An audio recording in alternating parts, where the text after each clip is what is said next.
Hi guys, welcome to this upload for you guys today. Thank you ever so much for tuning in here on Wrestling Fan Open Mic Night.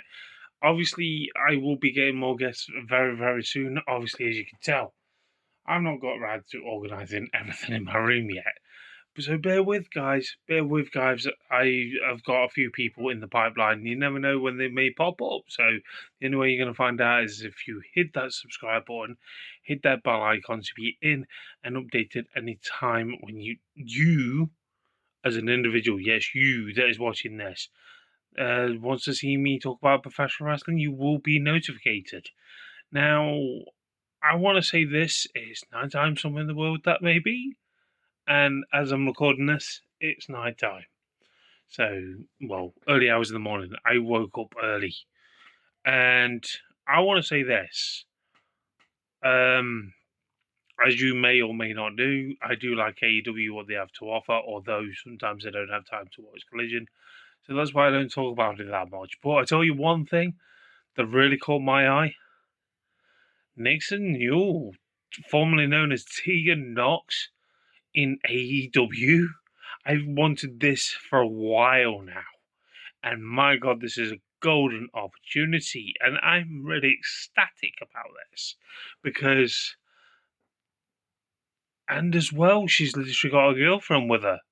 That's freaking even more amazing, and I'm grateful for AEW to do this, to bring these two women athletes as a tag team towards the tag team division. And I feel like I want to point this out, right? Yes, we've had decent women already established. They can do tag team wrestling as well as singles wrestling in the likes of AEW. And I literally was thinking to myself, yes, we got the tag team titles coming, but we need legitimate tag teams.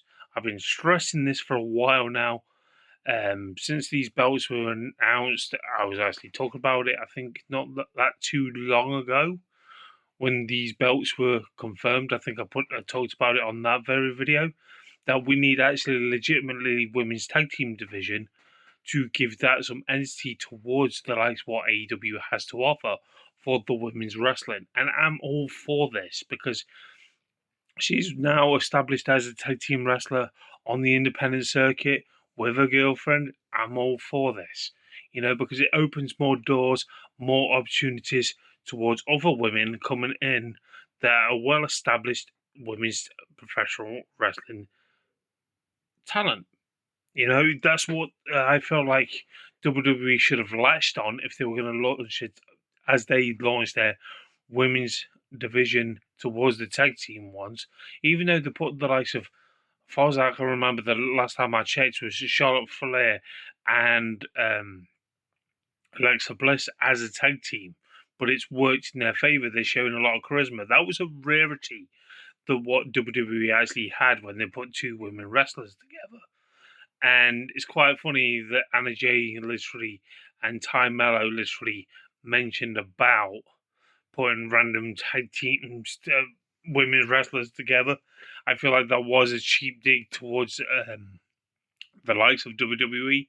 And these women, all I can say is this: that when they did that, and then obviously they came on the screen, I literally looked like, oh.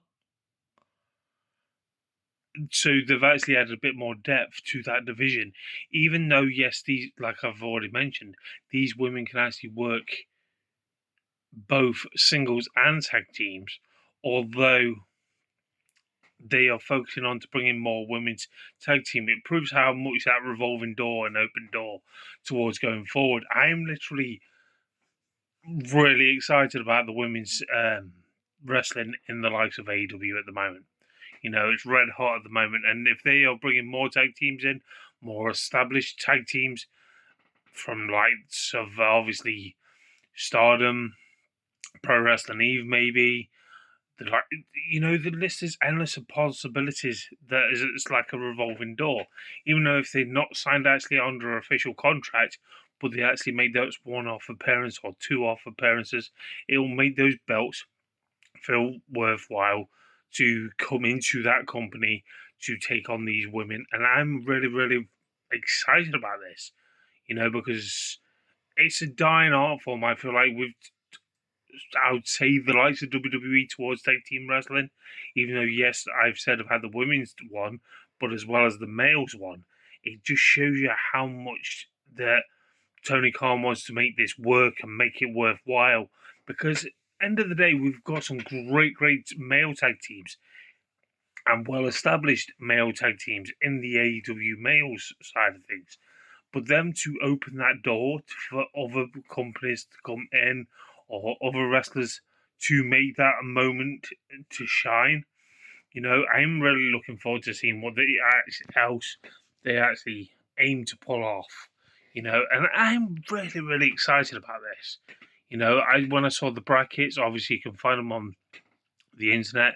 Look them up. I cannot wait to see what actually pans out, other than just being a part of the tag team sort of scene. Even though there's a tag team bracket going off, obviously other tag teams could end up being facing the winners of that, or some way or form to bring some prestige to that belt. There could be tag teams of legends from the past that's come back. You know, and I'm really excited to see what they actually pan out to do going forward with these belts, because every time when I've noticed, like when the likes of Chris Jericho's the males singles heavyweight champion, when it first started, they brought a bit of prestige to that belt. That's what I feel like they brought in those former WWE names to bring in a bit of prestige to those belts. And then the lot of younger talent started taking over. John Moxley had it for a bit. And then obviously currently got Hangman Adam Page. If it weren't for the likes of Moxley and the fuse that Hangman Adam Page and a bit of storytelling going forward, obviously he was on a phenomenal run. And I'm just hoping he's not just a placeholder until MJF comes back. But it's going to be interesting to see how they actually do going forward. But now when you look at the women's tag team division, this could be a lot of good opportunities heading towards, with a lot of females that you may or may have not seen before, or possibly, like I've mentioned, possibly legends, going towards having their appearance to make it worthwhile going towards the gold and make you want to tune into the product. That's what I feel like Tony Khan set out to do, and I'm really excited for this going for. Oh, excuse me, going forward. And I just cannot believe my own eyes. And this is already not even the finals of the tournament. I don't recall the tournament even started yet. I could be wrong. I didn't watch Collision like I've mentioned, but we've got the qualifier next week. I know there was only not many tag teams in that, which kind of is dumb. I feel like that's hard done by. I feel like they should have done qualifiers in like Stardom or New Japan if they had a women's division there. The working relationships they've actually got in the likes of with the likes of AEW, sorry, and they should have added a bit more to it. To have that qualifier sort of going forward. Not just focus on just the women that are in AEW to launch it. It's bold and brave to do that, but I'm interested to see what else they bring to the table going forward. And that's just, I really cannot wait. I really can't wait to see what actually pans off from this. But anyway, guys, I'm off. Obviously, keep subscribe button. Keep hitting that subscribe button, select all, and on the bell. Till next time. Catch you guys later.